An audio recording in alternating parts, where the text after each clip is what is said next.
Vamos a empezar entonces un poquito para ir recordando. El tema que vamos a hablar hoy van a ser, que ustedes ya los vieron en el taller, un poquito de lo que estuvieron viendo en la clínica, que es la parte instrumental quirúrgico y el armado de mesa quirúrgica. ¿Cuál es el fin de hoy? Es repasar y vamos a volver a retocar algunas cosas de lo que ustedes van a ir realizando en la clínica, básicamente. Lo que mucho me consultaron hoy en la clínica, por ejemplo, es las funciones, qué función tiene, cómo se va aplicando cada uno de los instrumentos y para que vayan conociendo. Entonces la idea es, ahora que ustedes ya tuvieron su primer contacto con su paciente, con su caja quirúrgica, con su instrumental, van a ir asociando las funciones de cada uno y vamos a ir viendo las acciones y las aplicaciones de cada uno y por qué están en las mesas quirúrgicas, ¿sí? Como así también vamos a repasar el armado de mesa, ¿sí? Y de vuelta, y vamos a hablar un poquito también de lo que es los forceps. Pero las características que tienen que conocer de un forceps, porque a partir de las clases siguientes, ustedes el docente le va a pedir que le alcance para su práctica, o ustedes ya van a saber específicamente, de acuerdo a qué pieza dentaria tengan para hacer la exodoncia, van a saber qué número de force van a utilizar, ¿sí? Entonces, ahora vamos a ir viendo eso también. Eh, ya son las 5:35, así que vamos a empezar básicamente. Esperen que voy a acomodar esto acá un poquito, porque si no veo esta parte. Ahí. Bueno, como dijimos anteriormente, el instrumental, ¿qué es? Un instrumento, es cualquier objeto que se usa como medio para arribar a un fin. Es por lo tanto un medio o un recurso para arribar a lo que se desea conseguir. Eso es instrumento. Instrumental es el conjunto de un instrumento que se emplea en una actividad específica, por ejemplo, instrumental quirúrgico. Y ahí empezamos con, espera que no me cambia, a ver si ahí me cambia. ¿Ustedes me escuchan bien? ¿Hola? Sí, profe, se ¿Hay escucha bien. alguien? Sí, se ¿Sí? escucha. ¿De que no me quiere cambiar no a este? A ver si ahí me cambia. Ahí está. Entonces, pero vamos para atrás. Bien.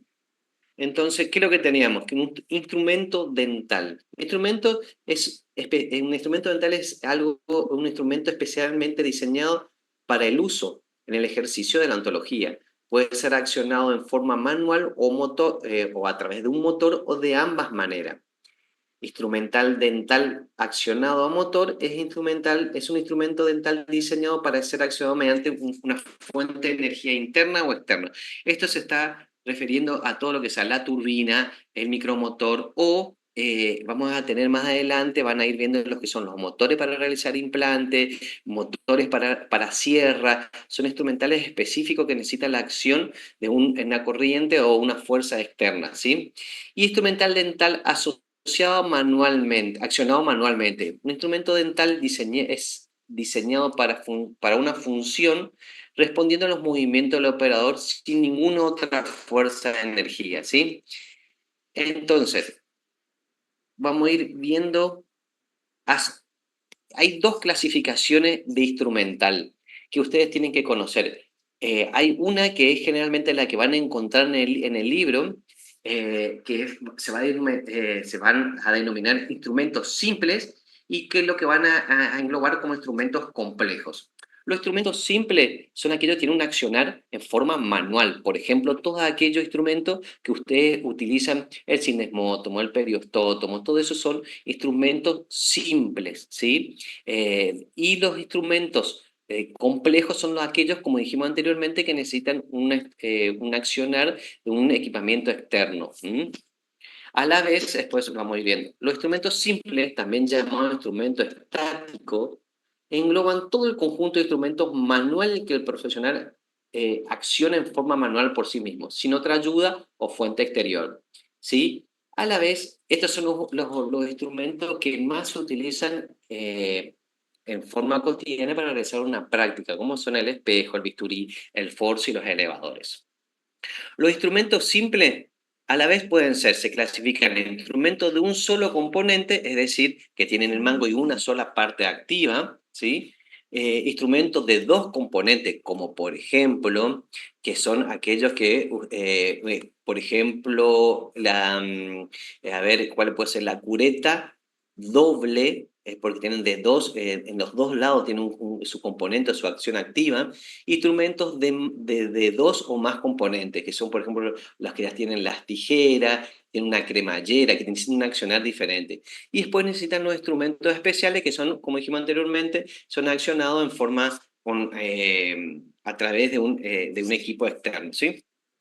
Los instrumentos complejos, también llamados instrumentos dinámicos, son aquellos que poseen un cierto grado de complejidad tecnológica y que a pesar de estar manejados por la mano del profesional, necesita estar conectado a una unidad específica. Como dijimos anteriormente, son a una fuente de energía que les suministra algunas características propias, tales como el aire comprimido, que son las turbinas, el contraángulo o algún otro equipamiento que después van a ir viendo más adelante. Y las que son, por ejemplo, con corriente eléctrica, son las luz halógena para hacer una fotopolimerización, polimerización, corrientes eléctricas, como ser, por ejemplo, el bisturí eléctrico, o una presión negativa, como son los aspiradores quirúrgicos o ultrasonido, y lo que hoy se está utilizando mucho, que son los láser, ¿sí? Estos son, por ejemplo, acá como ven, no sé si ven la flechita ahí, es el electrobisturí, ¿sí? Acá tienen, por ejemplo, son los diferentes equipos de láser, estos diferentes tipos de electrobisturí que necesitan un equipamiento, un accionar que realizan, por ejemplo, por un corte y coagulación. Y los bisturí, los láser son equipamientos que, dependiendo del tipo de láser que vaya a ocupar, algunas son láser terapéuticos, son unos láser quirúrgicos, por acción de una luz pulsada, lo que hace, realiza el corte y la cicatrización de estos tejidos, ¿sí? Y estos son los instrumentos los que ustedes van a utilizar, que son el contraángulo, que necesita de un compresor y una salida para activarle, y la turbina. Esto es el hemosuptor, que son para utilizar, por ejemplo, generalmente en los quirófanos, tienen los quirófanos dentomaxilar para una mayor aspiración, y no sean los que ustedes tienen en la clínica, que esos generalmente son aspiradores de saliva, ¿sí? A la vez, vamos a ver instrumento quirúrgico. Es el conjunto de instrumentos, objeto de acero inoxidable u otro material diseñado técnica y científicamente para el desarrollo del acto quirúrgico. Y es de acuerdo al tiempo y a la especialidad que utiliza el cirujano como herramienta para realizar el procedimiento quirúrgico. ¿Qué quiere decir? Que cada especialidad dentro de la odontología tiene un instrumento que va a ser diseñado para cada área. Por eso ustedes van a tener los instrumentos que son para el acto quirúrgico específicamente, después van a tener los instrumentales que son para la periodoncia, instrumentales que son para levantamiento de colgajo, instrumental que van a ser para una endodoncia. Son un conjunto de instrumentos que pueden ser de acero inoxidable u otro material, que son diseñados técnicamente para ese tiempo quirúrgico, ¿sí? Permiso, señor. ¿Cómo? ¿Me hablaron? Bueno, esta es la clasificación por Finocchieto, ¿sí? Él clasificaba los instrumentos, como decíamos anteriormente, para la iluminación, instrumentos que son para la fijación y la inmovilización, lo que son para la anestesia infiltrativa, para realizar el aislamiento del campo operatorio, para lo que es la diéresis y exéresis, para la prensión, que es cuando queremos, por ejemplo, tenemos un tipo de sangrado, o hemostasia, la separación, exploración, drenaje y síntesis. Ahora vamos a ir viendo cada uno de esos instrumentos para ir conociéndolos más a fondo, ¿sí? Y esta es, según Enrique Finocchieto, que es el que clasifica de esta forma, y también tenemos esta clasificación que es de acuerdo a cómo vamos a armar nosotros la mesa quirúrgica, que según los tiempos de la operatoria. Tenemos los instrumentales que vamos a utilizar para la exploración, instrumentales que vamos a tener para la diéresis y dentro de ellos lo que son para la incisión, para el tallado del colgajo, para la osteotomía y ostectomía, para aquellos que son para la operación propiamente dicha, y lo que son de síntesis, que ahí dentro de ello tenemos lo que son el tratamiento de leche operatoria y la sutura.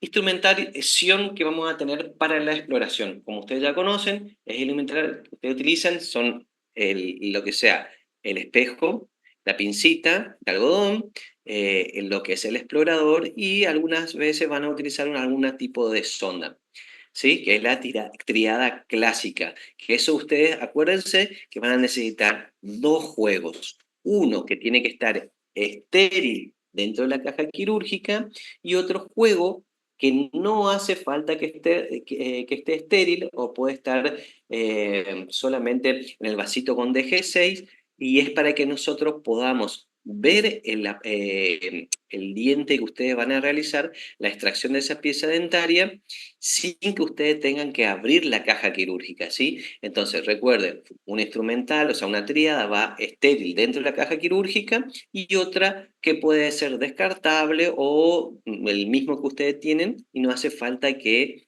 esté estéril, ¿sí? Bien, los instrumentos que son para la iluminación. Dentro de eso tenemos muchas diferentes lámparas, por ejemplo, exteriores, lámparas cialíticas, frontoluz de Enrique Finocchieto, y iluminadores propiamente dichos. Son instrumentales quirúrgicos que llevan una lamparita o una fuente de energía externa, que lo que hace es va a dar una luz en forma localizada.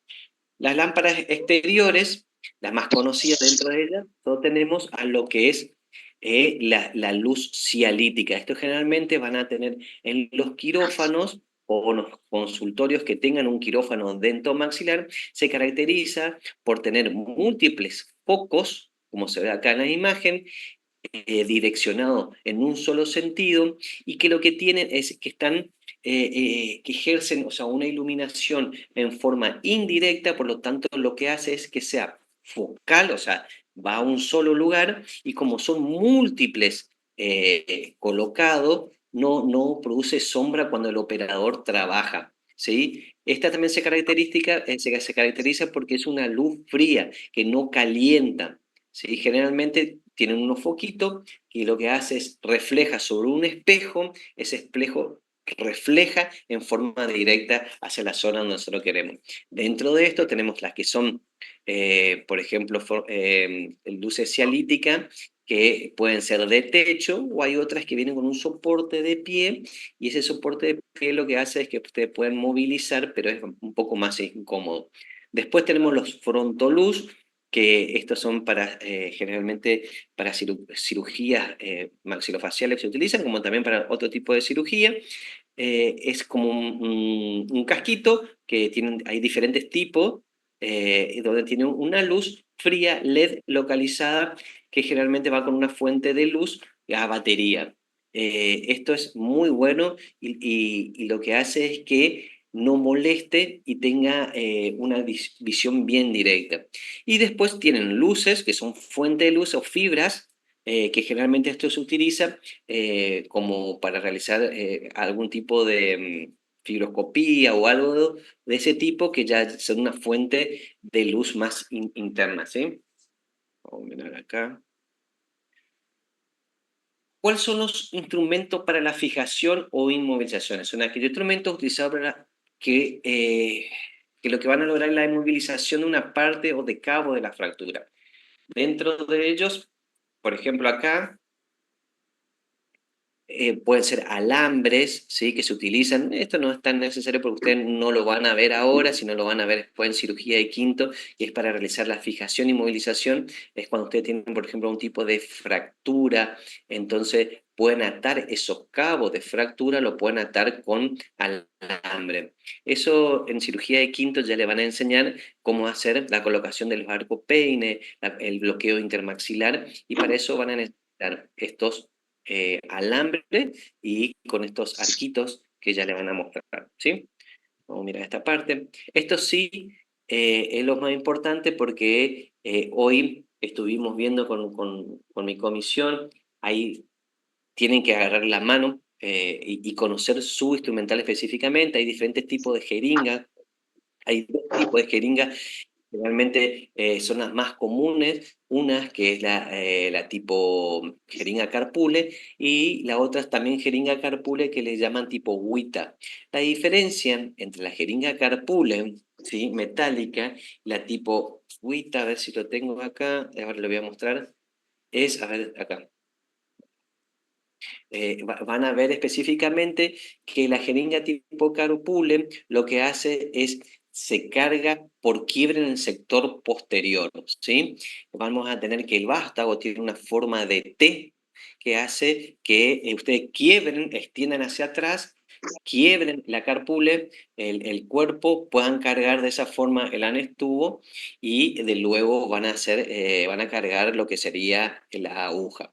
En cambio, la tipo Wita se caracteriza porque es de tipo de carga lateral, es decir, ustedes van a hacer el vástago, lo van a tensionar hacia atrás y va a ingresar en forma lateral el anestubo, y la diferencia es que en el pistón que comprime el anestubo, en la tipo carpule va a ser redondeado y la tipo cubita generalmente lo que tiene es una punta tipo flecha, que lo que hace es se clava en el sector posterior del anestubo, donde el sector posterior del anestubo lo que hace que permita que ustedes puedan realizar una aspiración en el caso de que sea necesario o que tengan un tipo de duda. Otra diferencia también es que en el vástago, en la carpule, usted tiene una forma de T, en cambio la tipo Wita es como un cilindro donde va el dedo gordo y eso le permite retraer la aguja, ¿sí? Eso a modo de comentar la diferencia que van a tener. La jeringa, generalmente hay diferentes tipos de jeringas que se utilizaban para anestesia. Las que ustedes tienen que saber es la jeringa tipo metálica, tipo carpule, que es la que estuvimos hablando recién. Y esta tiene ventaja. Permite la aspiración mediante la tracción hacia atrás del émbolo de goma. Se combinan las agujas para cada paciente, se cambian, perdón. Su limpieza y esterilización son fáciles. La infiltración es bajo presión manual a través del émbolo y puede, por lo tanto, controlarse. Se cambian las vías de solución anestésica en cada uno de los pacientes, ¿sí? Esta, fíjense, es la de tipo Wita, ¿sí? Fíjense que tiene el anillo donde va a ver que ustedes con esto pueden colocar el dedo gordo y van a traccionar hacia atrás. Es de carga de carga lateral y generalmente, no sé si se ve acá o no sé si en esta de la imagen exclusivamente, va a tener como una punta que se va a clavar en la parte posterior del anestubo. En cambio, la tipo convencional carpule, en vez de tener este anillo, tiene una forma, como una T, y es de carga de quiebre posterior, o sea, ustedes tienen que quebrar esta parte para cargar, y no tiene la punta en flecha acá, como se ven. Bueno, estos son diferentes abreboca, ¿sí? Estas son las diferentes tipos de agujas para la carpule que vienen tipificadas por color de acuerdo al largo de cada una de las agujas. Ustedes saben que para cirugía se tienen que utilizar la aguja larga. ¿Cuáles son las agujas y qué características tienen para la jeringa? Son obviamente las largas y tienen una punción poco molesta por su fino calibre. Existen distintas longitudes, como dijimos anteriormente. La que ustedes utilizan es la de 38 milímetros, que es la larga. La punta de la aguja está biselada y es preferible que el bisel sea corto, en 45. Para ser menos atraumáticas, las agujas se enroscan en la jeringa por el acoplamiento del plástico metálico que lleva incorporado, y todas las agujas son desechables y descartables, ¿sí? ¿Me van escuchando bien? ¿Alguna duda que tengan con respecto a esto que estuvimos hablando recién? ¿Por qué nos pidieron la carpule y no la Wita en la ¿Cómo? calle? ¿Por qué nos pidieron la carpule y no la Wita? Wicca. Porque hoy ya no tiene ni una importancia, porque Generalmente cualquiera de las dos no se utiliza con ese fin de decir voy a lograr una aspiración. ¿Por qué? Porque los anestubo, ya que tienen de 1,8 mililitros, vienen con una burbuja de aire en el interior. Si después ustedes agarran un anestubo y miran, tienen como una pequeña burbuja ahí adentro. ¿Qué es lo que hacen? Cuando ustedes, por ejemplo, van a hacer la colocación de la anestesia y les llegan a colocar en un vaso, automáticamente ese anestubo, ustedes van a ver que se llena con un poquito de sangre. Quiere decir que ustedes le pegaron en un vaso. Entonces, automáticamente lo que único que tienen que hacer es retirar y volver a buscar su punto de punción. ¿Sí? Entonces hoy ya no es que cumple una de gran importancia. Y cualquiera de los dos funcionan bien y no tienen gran relevancia. Yo le expliqué la diferencia y por qué tiene una cosa y la otra, pero clínicamente cumplen la misma función. No sé si te respondí tu pregunta. Sí, sí, perfecto.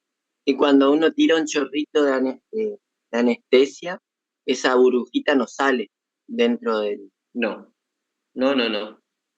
No, lo que Perfecto. ustedes hacen es solamente para corroborar que la aguja haya penetrado en la tapita o en la goma anterior de la carpule, porque muchas veces no se dan cuenta y cuando ustedes colocan ya sea la aguja o el anestubo, doblan la porción más corta de la aguja que ingresa en el anestubo y eso no permite que pase. Entonces, antes de realizar la punción, al paciente ustedes corroboren que pase el líquido para evitar que no estén haciendo fuerza y que no se haya doblado la aguja. ¿Sí? Bueno, los instrumentos para el aislamiento del campo. Estos son los diferentes, lo que hacen es sostener o evitar que el campo se mueva. Hoy en algunos de los alumnos de mi comisión estuvimos viendo cómo tienen que fijar el campo. La idea de fijar el campo es que el paciente pueda moverse, acomodarse y que el campo no se le caiga. Acuérdense que el campo que ustedes colocan es para mantener una zona estéril, es decir, que tiene que estar fijo. Y es para que ustedes fijen a la cabeza del paciente. Generalmente los que se consiguen son de estos tipos y yo les recomendé a mis alumnos que tienen que traer dos. Uno que va a ser para el sector de la cabeza, ¿sí? Para el sector posterior y lateral de la cabeza, donde va a fijar la compresa, dejarla de esa forma firme para realizar los movimientos, y el otro va a nivel del pecho del paciente para poder fijar la manguera que ustedes colocan sobre el pecho para que no se caiga y se contamine. Entonces, con dos de cualquiera de estos tipos son las que se consiguen, son estas. No importa, generalmente le conviene que sean estas que son un poquito más chiquitas, ¿sí? Pero básicamente esa es la función que tienen. Los instrumentos para la diéresis y exéresis. Se incluyen instrumentos que son exclusivos para la diéresis, por ejemplo, aguda, como son incisiones, como el bisturí, la tijera. ¿Sí? El bisturí o escarpero, también llamado lanceta, cuchillo de cirujano, es un instrumento de forma de cuchillo pequeño, de hoja fina, puntiaguda, de uno o dos cortes, que se usa en procedimientos de cirugía, disección anatómica, autopsia y viceversa. Hoy muchos chicos me preguntaban si podían hacer la cinemotomía con el bisturí. Por supuesto que es 10 veces mejor para hacer esa técnica y es menos agresivo, es usar un bisturí. Pero ¿qué es lo que pasa? ¿Por qué hoy utilizamos el cinemótomo? Que la idea es que ese cinemótomo esté afilado, es decir, para que ustedes realicen ese pequeño corte, pero de una forma controlada, porque ustedes están iniciando esta parte quirúrgica y pueden ir controlando la fuerza que van a ir realizando. En cambio, si ustedes con el bisturí corren el riesgo de producir mayor lesión siempre y cuando no tengan una buena precisión, ¿sí? Por eso esa es la diferencia. Obviamente, la idea es que ustedes empiece con lo que sea el cinesmótomo, vayan agarrando la mano a los movimientos y a la precisión y al punto de apoyo para ir luego a un bisturí, ¿no es cierto? Y después tenemos las tijeras, que también, como dijimos, es un dispositivo quirúrgico que se utilizan para realizar cortes. Hay tijeras que son más fuertes, por lo tanto pueden hacer corte para gasas, tejido, etcétera, y hay otras que son un poco más delicadas, que son las que tienen ustedes para realizar los cortes, por ejemplo, y la regularización de los tejidos blandos, como son las tijeras curvas, que son para encía, y las tijeras rectas para encía, ¿sí? Como dijimos anteriormente, estas tijeras pueden ser de punta roma. Si es de punta roma, es por ejemplo para hacer algunas divulsiones, para ir separando unos tejidos, es decir, para ir despegando los pliegues musculares e ir en profundidad. La semiaguda ya realiza un corte en profundidad, pero sin ser tan agresiva. Y después tenés por ejemplo, las tijeras agudas tipo iris, que eso tienen una punta muy aguda y tienen que ser bien precisas, es cuando queremos ir haciendo corte y realizando por una disección en profundidad. A su vez, como dijimos anteriormente, estas tijeras pueden ser, la parte activa puede ser recta, curva o acodada, de acuerdo a la función de cada uno como dijimos anteriormente en la clasificación, son específicamente diseñados para el acto quirúrgico que uno quiera hacer. ¿Qué quiere decir? Para todos los actos quirúrgicos vamos a utilizar por ejemplo, una tijera recta. No, para eso estamos para el sector posterior. Hay tijeras que son curvas, para el sector anterior hay tijeras que son rectas, hay diferentes formas de punta. Entonces, por eso es importante cada uno conocer para qué fue diseñado para cada acto quirúrgico. Aparte, otra cosa, por ejemplo, una tijera que es delicada, que tiene una punta aguda, que está bien filosa. Si ustedes realizan, por ejemplo, un corte, no sé, de un alambre, se contacta algo más duro, se va perdiendo el filo y después esa tijera no sirve. Por lo tanto, hay tijeras que son para hacer más fuerzas, hay tijeras que son para cortar la gasa, hay tijeras que son para cortar el hilo y hay tijeras que son para hacer la disección y corte, por ejemplo, de tejidos blandos, ¿sí? Hay tres tipos de tijera, como dijimos anteriormente, para disección general, tijeras fuertes y las tijeras especiales. Eso es lo que estábamos diciendo, disección general es general y las tijeras fuertes son para corte de tela, corte de gasa, corte de sutura, ¿sí? Y las especiales son, por ejemplo, las que tienen algún tipo de forma acodada o algo que son exclusivamente para ese acto quirúrgico, ¿sí? Por ejemplo, acá tienen tijeras que son más, con la punta más aguda, más larga. Fíjense, esta es una más fuerte, que es para hacer algún tipo de disección, pero una punta roma. Esta es una punta más aguda. Estas, por ejemplo, son para corte, que son más gruesas, pueden ser para realizar gasas, tela, incluso alambre, y lo mismo estas son de tipo especial porque tienen una angulación para llegar a un tipo de actividad que uno quiere durante la actividad quirúrgica, ¿sí? Muy bien. El instrumental, lo que son para la incisión, tenemos el bisturí médico clásico, la forma, tamaño de los bisturí quirúrgicos tradicionales dependen del uso y del lugar anatómico. Pueden tener una hoja fija o desechable y generalmente son planas, rectas, permitiendo realizar fácilmente los cortes rectos o en línea. Por ejemplo, un sindesmótomo es un tipo de bisturí de hoja fija, eh, que es la idea es que ustedes se vayan acostumbrando para, como dijimos anteriormente, ir luego a un bisturí de forma clásico, ¿sí?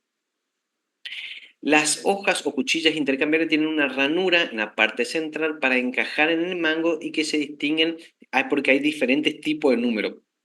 Ustedes en cirugía bucal van a utilizar los más frecuentes son los 15, número 15. Para un mango, que generalmente son recto, número 3, tipo Bart Parker. Esos son los mangos que van a utilizar. Después, tienen mangos, por ejemplo, diferentes tipos de hoja. Para periodoncia se puede utilizar el número 11, la 15C, la 12. Hay diferentes tipos de formas de hoja que son más agudas, diferente parte activa, algunas tienen de los dos lados, que es para cada una de las cirugías o tratamiento quirúrgico que ustedes van a ir realizando. Y los mangos, como dijimos, generalmente es el que ustedes van a utilizar es este, que es el tipo Bart Parker, que ahí tienen esta parte, tiene una zona como una parte sobresalida que se encaja en el sector de la ranura de la hoja número 15, que es la que ustedes van a utilizar, ¿sí? Estos son diferentes tipos de mango. Fíjense, lo único que cambia es que la parte activa es más redondeado, es para que el operador es más cómodo, ¿sí? Y en zonas más delicadas. Y acá hablábamos de bisturís, por ejemplo, de hoja fija, que está el cinesmótomo recto, que es el que ustedes tienen, y el cinesmótomo curvo. Esta parte activa, ¿sí? La parte activa, esta es la parte activa. Tiene que tener suficiente filo para que puedan realizar el corte preciso. Si no, lo que van a ustedes a hacer es desgarrar y lesionar, y ustedes van a ver de que cuando ustedes realizan la cinemotomía y luego hacen la periostotomía y lo que hacen es poner ese brocal óseo, si ustedes no realizan una buena cinemotomía, el paciente va a tener un sangrado molesto, constante. Entonces, en vez de hacer un corte, lo que hicieron es desgarrar y lesionar los tejidos blandos. Eso hace que les sea más incómodo luego para ustedes realizar una exodoncia, porque van a tener que estar secando constantemente por el sangrado que genera. ¿Sí? La toma de bisturí siempre es de forma de lapicera modificada, y después ya van a ver cuando tengamos los teóricos de cómo usted utilizar, que siempre ingresa en 90 y luego se realiza el corte y se retira en 90, ¿sí? Grados. Instrumento que utilizamos para el tallado del colgajo, ¿sí? Una vez que nosotros realizamos las incisiones, es decir, realizamos los cortes, necesitamos hacer el levantamiento del colgajo, que el colgajo es el tejido mucogingival o gingival, dependiendo del espesor que nosotros queramos levantar, ¿sí? Y para eso utilizamos los periostótomos, o también pueden ser espátulas romas o legras, que hoy yo estaba viendo en muchos chicos tienen periostótomos que son muy grandes. Y entonces ustedes imagínense que tienen que trabajar con ese instrumental dentro de una boca y dentro de una zona de una pieza dentaria. Vi espátulas que tienen el tamaño o periostótomo muy grande, y eso no le va a servir para aquel que tiene que ir a comprar. Pídanle lo más delicado posible, porque esos periostótomos es para otro tipo generalmente para otra parte del cuerpo, entonces que necesitan que sea menos delicado y necesitan hacer mayor fuerza. Ustedes van a trabajar siempre en cavidad bucal, por lo tanto no necesitan que sea tosco, y eso hace que sea agresivo y termina lesionando, ¿sí? Entonces, los periostótomos o espátula roma o legra también son llamados a esto. Fíjense, estos son diferentes tipos de legras, ¿sí? Estos son espátulas, diferentes formas, la parte activa, fíjense, pueden ser un poco más usadas, más puntiaguda, pero siempre en forma roma y tiene que ser delicada. Fíjense que se utiliza para realizar en sectores donde necesitamos mayor fuerza.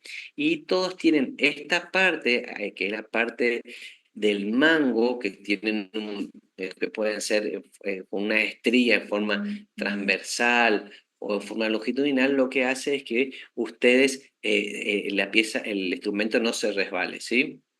Estos son los periostótomos. Ustedes tienen que tener, fíjense, tiene una parte para apoyarse, la parte roma, ¿sí? Y para hacer la periostotomía, que tiene que ser con una acción de empuje y de rotación. Esta parte, que es más fina y delgada, generalmente se utiliza para para separar lo que es la papila gingival. Muy bien.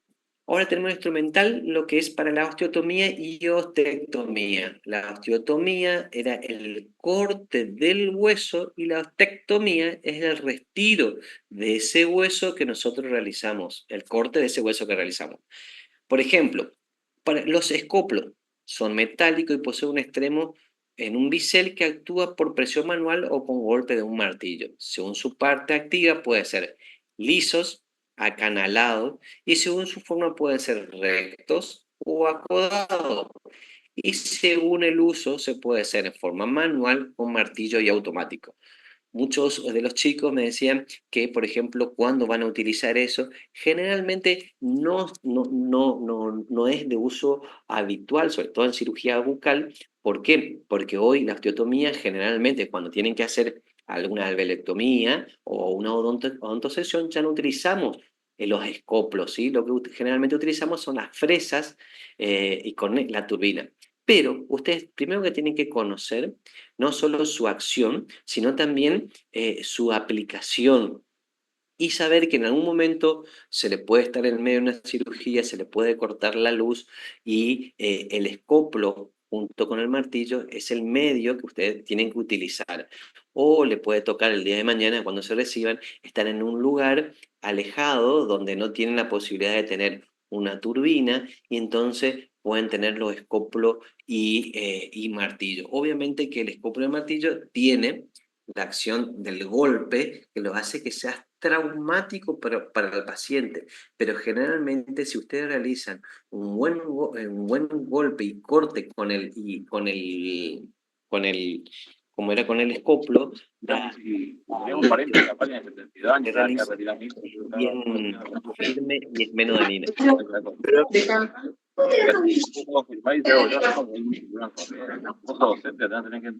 Bien. ¿Me van siguiendo hasta acá? Pero dije, no, yo me hago responsable. Espere, profe, se acopló un micrófono. ¿Cómo? Así unos padres estos que Se firman como escucha un micrófono, segundo. no se le escucha a usted. Que ellos lo firmen, no van a tomar lo que ya está. Ahí Milagro me parece que está activado su micrófono. Ahora lo puede retirar. Aldades, Milagro. Doctor, usted puede silenciarlos a todos. No sé dónde está eso. Esperen, ¿por qué? Puedo silenciar acá.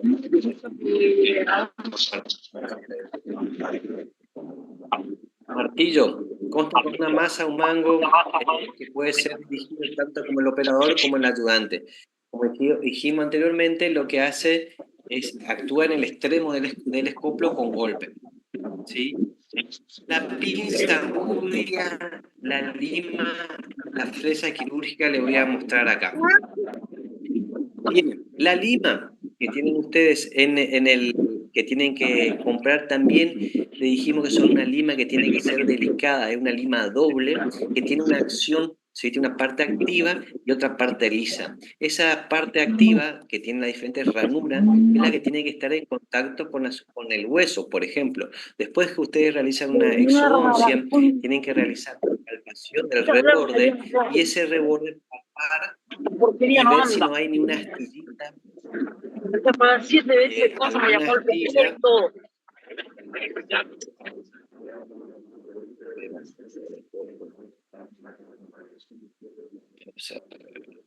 Bien. Estamos. Perdón, el anterior. Vamos a tener, estos son los diferentes tipos de coplos. Fíjense que son escoplos que son más finos y hay escoplos que son más delgados. La parte activa también la hace diferente. Depende de cómo ustedes coloquen el escoplo, va a realizar o un corte en profundidad o va a realizar un corte en superficie. Por ejemplo, fíjense, el escoplo que ustedes colocan con el bisel hacia abajo inclinando va a ser un corte más en superficie. Y el bisel mirando hacia arriba va a ser el corte más en profundidad. Entonces es importante conocer y ver cómo está el bisel para realizar esa osteotomía, ¿sí? Y siempre va a ser accionado con un martillo. La pinza gubia, también otro instrumental que es muy bueno para realizar la osteotomía, o sea, y la ostectomía, que es la regularización de los tejidos duros luego de una extracción. Deben siempre, ustedes después que realizan la extracción de esa pinza dentaria, palpar si no hay algunas astillitas óseas. En el caso que hay, se utiliza la gubia, que tiene que ser una gubia delicada, y que la gubia tiene una parte activa, que es el lomo y la punta de la gubia. El lomo lo que va a hacer es que cuando esté en contacto con el hueso, a usted presiona la misma, hace un corte, una sección del mismo.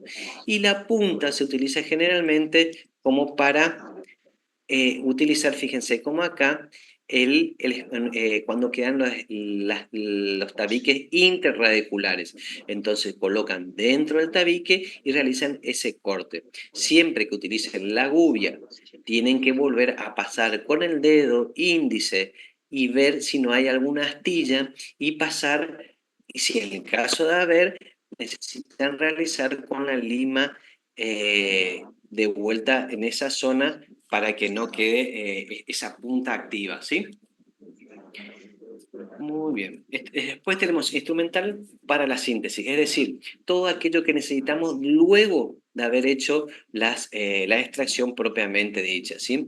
Hay diferentes tipos de curetas, las que ustedes tienen una cureta, que es una cureta doble recta, que quiere decir que su parte activa es recta. Generalmente este tipo de cureta se utiliza para el sector anterior y la que es de tipo acodada y doble se utiliza para el sector posterior, ya que esta angulación lo que hace es permite que ustedes lleguen mayor en profundidad. Generalmente, ¿cómo se utiliza? Tienen que hacer, una vez que está el alveolo vacío, van por todas las paredes laterales del alveolo con una cucharilla y llevando todo el contenido hacia la parte del centro. Una vez que ustedes desprenden todo eso, vuelven a sacar todo de adentro hacia afuera. Entonces, primero van todas las paredes hacia la parte de adentro y luego sacan todo completo. Estos son los diferentes tipos de cureta, diferentes mangos cuando necesitan hacer más grandes, diferentes longitudes y también diferentes partes activas. Hay algunas que son más grandes, hay otras que son más chicas, ¿sí? Y dependiendo también, como dijimos, diseñada específicamente para cada uno de los actos quirúrgicos o de la zona donde quisiéramos estar trabajando, ¿sí? El instrumental para la sutura. Hoy, con todos los de mi comisión, empezamos a hacer sutura y la idea, como dijimos anteriormente, es que ustedes practiquen hacer la sutura. No en todos los casos, no en todos los casos es necesario realizar la sutura, pero da mayor seguridad, sobre todo a los pacientes y para ustedes, ¿sí? Asegurar que tengan una buena formación de ese coágulo. Entonces, y para practicar es importante que realicen una buena sutura, ¿sí? Entonces, digamos, ¿cuáles son los instrumentales para la sutura? Las agujas, que pueden ser recta o curva o con punta triangular o cilíndrica. El hilo de sutura puede ser reabsorbible y no reabsorbible, pueden ser diferentes orígenes, sea vegetal, animal, sintético y mineral. Y los portaagujas, que son las pinzas de fuerza y presión para sujetar las agujas de sutura. Y en su punta posee unas estriaciones y en la parte pasiva tiene cierre o cremallera. Fíjense, esto es lo más importante. La única forma para agarrar y la forma correcta es el agarrar. Primero que vamos a utilizar la aguja en forma triangular, en forma atraumática. La forma de agarrar es en el sector, en 3/4 posterior de lo que es la aguja. No se tienen que agarrar ni tan adelante ni tan en el sector posterior, porque si agarra en el sector muy anterior, no le permite realizar el movimiento para penetrar en los tejidos blandos. Tiene que dar cierta longitud para luego ustedes ingresar.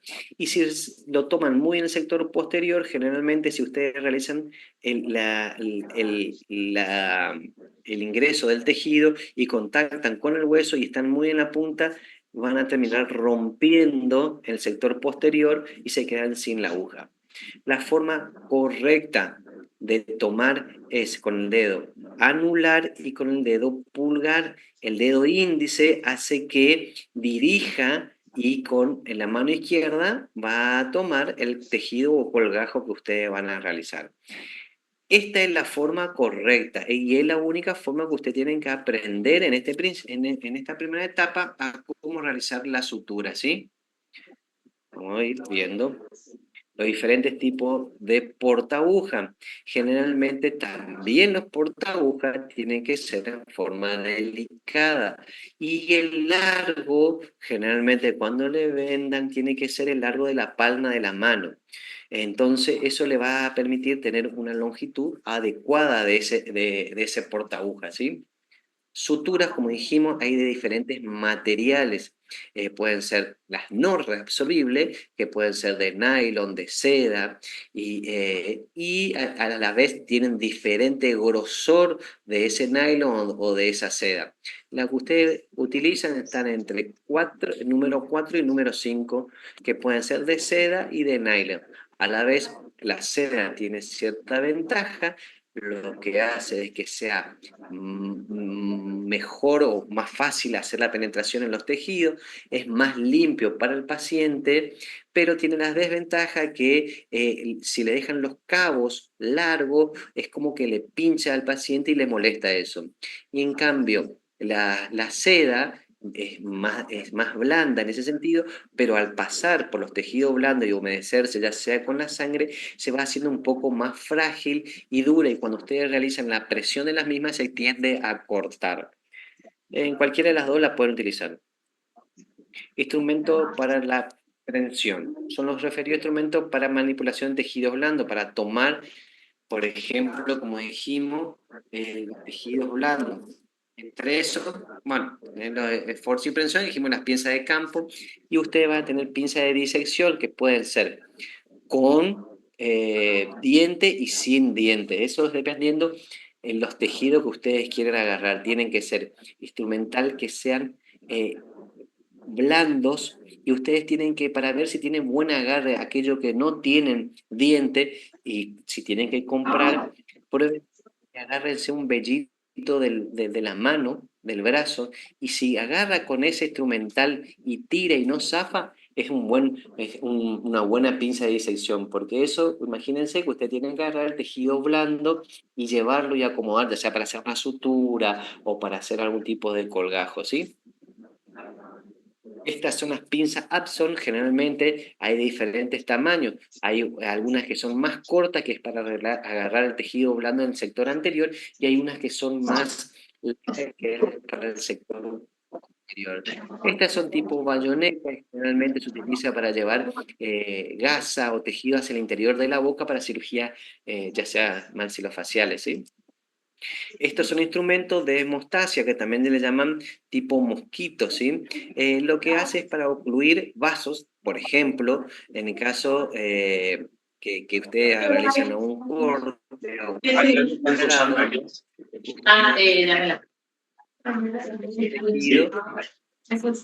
y comprimen esas arterias. A la vez vienen en forma recta o en forma curva. También se les denominan, son tipo halter, ¿sí? Esto es para, son pinzas de fuerza y presión, son una característica que es para tomar un tejido o un pedazo de hueso, como dijimos anteriormente, bayoneta para llevar hacia adentro, este tipo de cosas.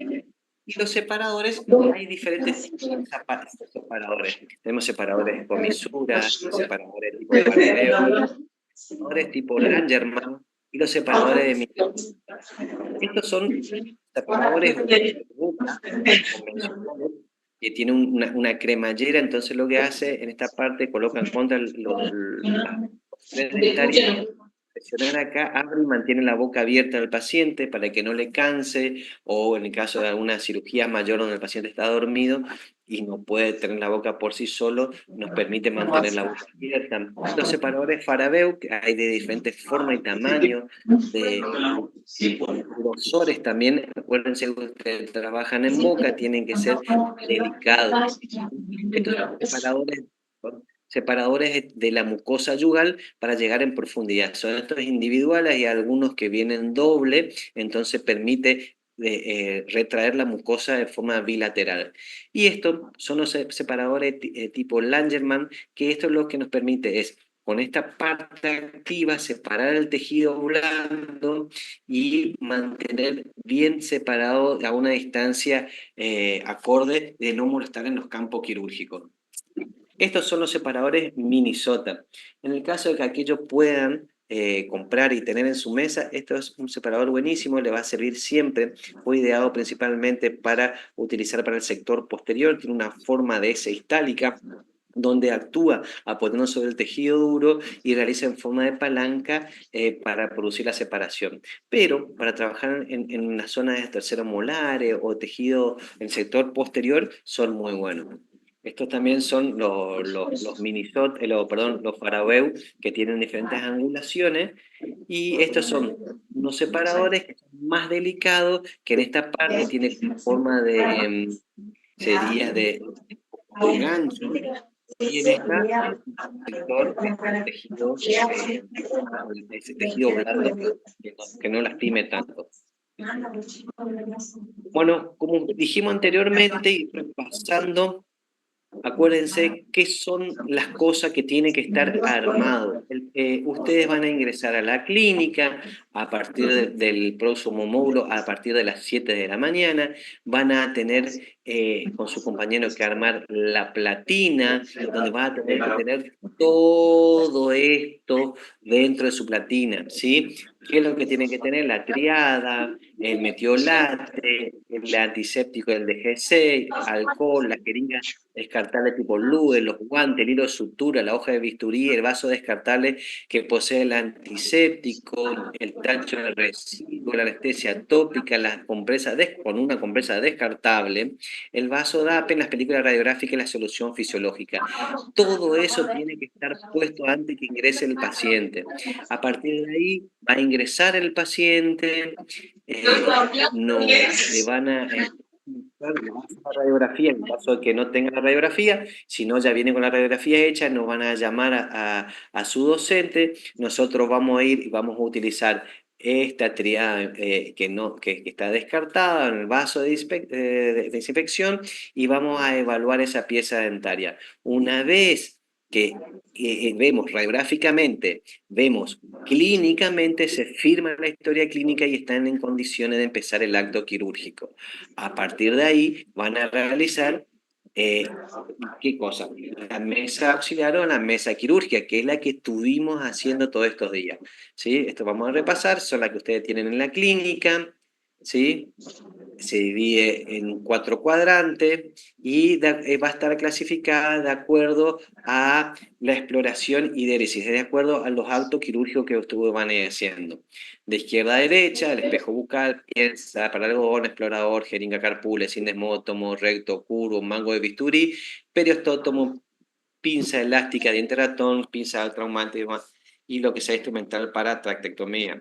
El cuadrante 2, que la osteotomía, van a tener lo que son las curetas recta doble acodada, escoplo recto liso, escoplo recto acanalado, escoplo acodado liso y el acodado acanalado, la gubia, el lima para hueso, martillo y los separadores de Farabeu.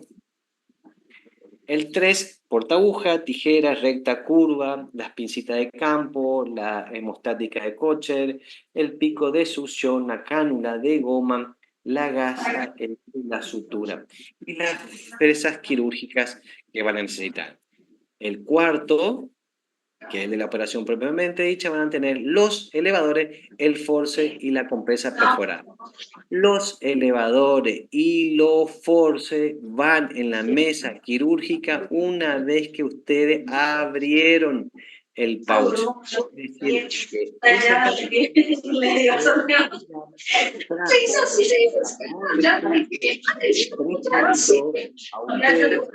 están estériles, agarraron el force, colocaron dentro de la... Doctor, no se le entiende nada, disculpe, pero no se le entiende nada. ¿Cómo? No se escucha, profe, porque hay el micrófono abierto. Didi, son los que están abiertos. Si podés silenciar los micrófonos, no sé, yo les puse hoy temprano que silencien, pero se escucha todavía algo de fondo. Sí. Te escuchaba súper bien y ahora se te interrumpió bastante en ese cuadrante. Bueno, que lo que le decíamos, que en este cuadrante van a ir los elevadores y los force una vez que ustedes abrieron el pouch, ¿sí? No va a venir desde que ustedes retiran hasta que lleguen con su compañero, no van a poner directamente en la mesa estéril, ¿sí? Porque ahí contaminaron toda la mesa. Entonces lo que van a hacer es van a abrir, su compañero le va a abrir en la parte del lomo, ya sea del force o elevador, ustedes van a agarrar y van a colocar en la mesa. De esta forma, sin el pouch. ¿Sí? ¿Se entendió eso? Porque después lo que veo muchas veces es que ustedes vienen y está el force con su envoltura. Y eso contamina todo esto, que al final ustedes están manteniendo un área estéril y de esta forma contaminan. De esta forma es como tiene que empezar la cirugía. Y de esta forma es como tiene que terminar la cirugía. La mesa quirúrgica siempre tiene que estar limpia, antes, durante y después de cada cirugía. Por lo tanto, ustedes van a tomar una gasita, van a hacer la sinomotomía, van a realizar el corte, lo que sea, van a limpiar el instrumento y van a volver a colocar en su lugar. Eso quiere decir en este lugar, en el lugar en donde corresponde, no acá, no tirar en cualquier lugar. Porque después, y la idea es primero que ustedes sean ordenados, que tengan un hábito, porque la cirugía es un hábito y hay que ser limpio y ordenado, y es sistemático. Y sirve para que si ustedes le llaman a su docente y necesita buscar, encuentre donde tiene que estar, siempre en su mismo lugar. Y si ustedes realizan y limpian todo el instrumento, se sacan toda la sangre que evitan que se seque y eso les lleve más tiempo, entonces luego lo único que tienen que hacer es poner en su descontaminante, dejar ahí y esperar que actúe su descontaminante para después enjuagar. Pero se tienen que poner a limpiar cada uno de los instrumentos porque ustedes ya hicieron la limpieza, ya sacaron la sangre, ¿sí? ¿Sí? Bueno, fíjense, estos son, una vez que terminaron de sacarse, se sacan todo, van lo que está contaminado en contacto con el paciente, obviamente, dentro de la cajita, las agujas, las gasas, la hoja de bisturí, todo va dentro de esto, y esto va dentro del tacho rojo, ¿sí? Y ya estamos terminando, ya estamos, ¿qué hora es? Ya estamos justo en hora, así que solamente para recordar la parte de force, es un instrumento para la exodoncia avanzado en el principio de palanca de segundo grado, con el que se recoge el diente o se extrae y se le imprime distintos movimientos con el fin de eliminarlo. El force va a contar de tres partes, una parte pasiva o mango del force, parte activa, pico, punta, bocado o mordiente, una zona intermedio o cuello del mismo, constituida por una articulación o charnela que une entre sí el mango y la parte activa. Entonces, antes de ver esa parte de las características de esos forces, esto es lo más importante que hoy estuvimos, por lo menos en mi comisión, antes de empezar a hacer los movimientos de luxación con force, siempre tenemos que tomar las tablas óseas, y no solo que eso nos va a permitir que controlar los movimientos de luxación, sino que fíjense que, por ejemplo, en este lado, usando el dedo pulgar y el índice, no solo nos separa el labio, nos separa de la lengua y nos permite una buena visión y que a la vez podamos tener una buena toma de esa pieza dentaria. Fíjense, para cada uno de los sectores siempre se utiliza el índice del pulgar, el índice del pulgar, los dos, el índice y el dedo medio, índice y pulgar, y de esta forma no solo vamos a separar los tejidos, sino que vamos a controlar la fuerza y evitar dañar los tejidos blandos, que es lo más importante, ¿sí? Las características de los forceps maxilar inferior, decíamos que tiene una parte activa, una parte pasiva y una parte que une la parte activa con la parte pasiva, que es la charnela o la articulación. En los forceps que son para maxilar inferior, generalmente son entre 90 y 110 grados la unión de lo que es la parte pasiva con la parte activa. Tiene una parte externa que va a tener la zona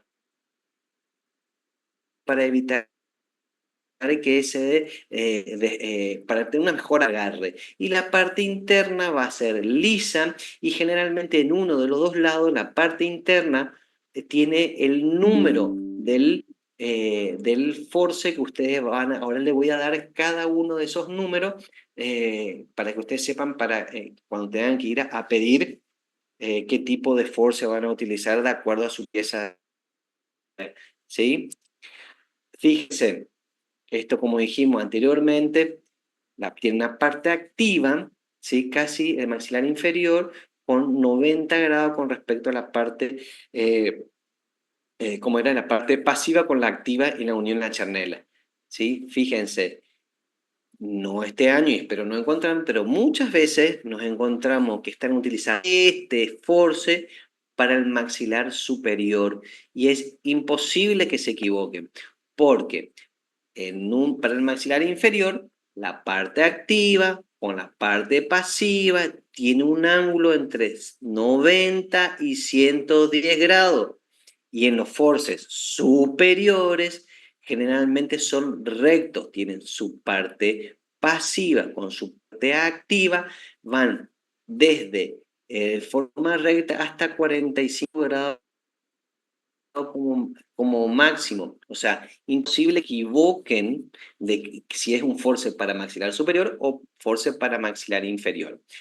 ¿Por qué va a ir variando la angulación que va a tener, ya sea en los forces, como dijimos anteriormente, que pueden ser un poquito más angulados o un poquito más rectos, o como en este caso, también pueden ser rectos o un poco más angulados, para salvar la comisura de la cavidad bucal y poder llegar mayor en profundidad? ¿Estamos? Fíjense, la forma de tomar es la forma palmar, ¿sí? Que van a tener y tienen que tomar en forma firme. Una característica importante que tienen que conocer para los forces de maxilar superior, van a tener uno que son para molares derechos y otro para molares izquierdos. El número va a ser, por ejemplo, para allá vamos a repasar el número 17 para molares del sector derecho de la cavidad bucal, es decir, para 16 y 17, y incluso si están 18 en boca también se puede utilizar. ¿Y cuál va a ser la diferencia o cómo ustedes van a identificar la diferencia si es para el lado derecho o el lado izquierdo? En su parte activa, fíjense, van a tener este punta en techo de rancho o como una punta que va a estar hacia vestibular, es decir, esta parte activa nos va a estar mostrando el vestíbulo de la pieza dentaria donde va a agarrar. ¿Por qué? Porque las piezas dentarias superiores, los molares, tienen sus dos raíces vestibulares y esta puntita tiene que ir entre esas dos. En cambio, la parte palatina va a tener una sola forma redonda redondeada que va a ir en la parte, la porción palatina de esa pieza dentaria. Entonces, cuando nosotros vemos que esta punta se encuentra hacia la derecha, va a ser el número 17, y si esta puntita cambia y está en la otra parte, va a ser el número 18, que va a ser para los molares del sector izquierdo del paciente. Entonces, a la vez, todos estos forces se van a clasificar y van a tener una numeración. Y ustedes, de acuerdo a la pieza dentaria, que van a realizar, puede ir su compañero a retirar con su bandeja y su documento, a retirar en esterilización y le dice, ¿me puede dar un force número 2? Y ustedes no pierden tiempo y el asistente ya viene con su force, ¿sí? Y entonces, vamos a tener la clasificación y para qué piezas dentarias vamos a utilizar. Por ejemplo, el número 2 va a ser para piezas dentarias, incisivos y caninos de maxilar superior. El número 7 con una pequeña angulación, fíjense, no es tan recto, va a ser para premolares del sector, ya sea superior, derecho, izquierdo. El número 17 va a ser para molares primero y segundo molares del sector derecho del paciente, y el 18, como ven acá, para molares primero y segundo del lado izquierdo del paciente, ¿sí? Ahora, el 51, que tiene una forma de bayoneta, es para restos radiculares del maxilar superior. Entonces, forces para el maxilar superior. Tenemos número 2, número 7, 17, 18, 51 y tenemos el que es para terceros molares superiores 67. Esto, fíjense, como tiene una mayor angulación y es como una zona redondeada que tiene su parte activa para ir al sector posterior y agarrar a la pieza dentaria más posterior, que son los terceros molares. ¿Estamos? Esto es para piezas dentarias superiores. Para piezas dentarias inferiores tenemos 74 para piezas dentarias anteroinferiores, central, lateral y canino. 70, me falta el 13 para premolares inferiores. 73 para molares inferiores, ya sea derecho o izquierdo. Todo esto no tienen derecho o izquierdo, ¿sí? Son iguales para cualquiera de los dos sectores. Y el 79 es para molares, terceros molares inferiores. ¿Entendieron esta parte? Hola, hola.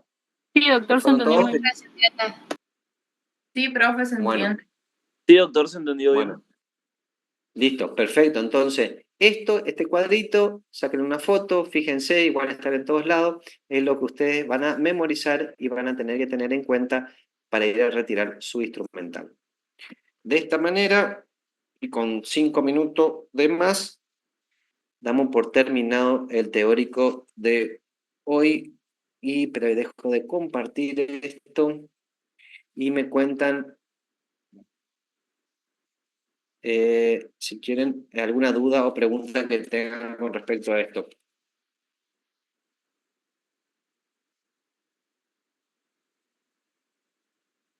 ¿Dudas? Cuando curetea, profe, ¿qué es lo que extrae, digamos, fibra, resto? Cuando curetea, cuando Sí. saca una, ¿para qué, digamos, paralizar algún resto? No, ustedes lo que van a hacer es curetear, van a ver dos cosas. Clínicamente o radiográficamente ustedes van a ver una pieza dentaria que tiene una lesión radiolúcida, por ejemplo, en el ápice de la pieza dentaria. Ustedes entonces van a ver que puede estar relacionado a un tejido de granulación, a un quiste. Entonces, ¿qué es lo que van a hacer?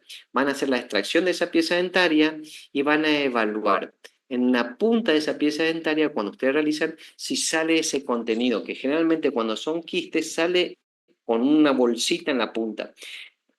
Si no sale eso, para evitar que no quede ese tejido de granulación en el interior del alveolo y produzca después una infección postoperatoria, lo que se hace es con esas curetas, ya sea recta o curva, ustedes van a realizar la remoción de ese tejido de granulación y van a sacar constantemente, empiezan de las paredes hacia el centro, por todos lados, de vestibular, lingual, mesial, distal y mesial y lo que sea vestibular, retiran todo eso, van de las periferias hacia el centro y después de abajo hacia arriba y retiran completamente ese tejido, ¿sí? Es difícil ver cuando se retiró todo, me imagino. ¿Cómo? Que debe ser difícil ver cuando retiraste bien todo. El No, tejido es difícil, no, al contrario, porque ustedes, una vez que limpian todo, tienen que ver el hueso sano. Bien, ustedes lavan y van a ver, si ustedes ven que no se ve ese hueso, ven tejido, tienen que curetear, limpiar bien esa zona. Y aparte ustedes, no en todos los casos se hace una cureteada, si ustedes ven que tienen que hacer una exodoncia, una pieza dentaria, que no tiene una lesión, no es necesario curetear. Entonces el Que eso ustedes alveolo la se van tiene a que ver y ver. van a hacer un diagnóstico clínico radiográfico. El alveolo se tiene que ver totalmente, solo hueso. Limpio, totalmente hueso. No te entiendo, ¿qué? Que en el Que el hueso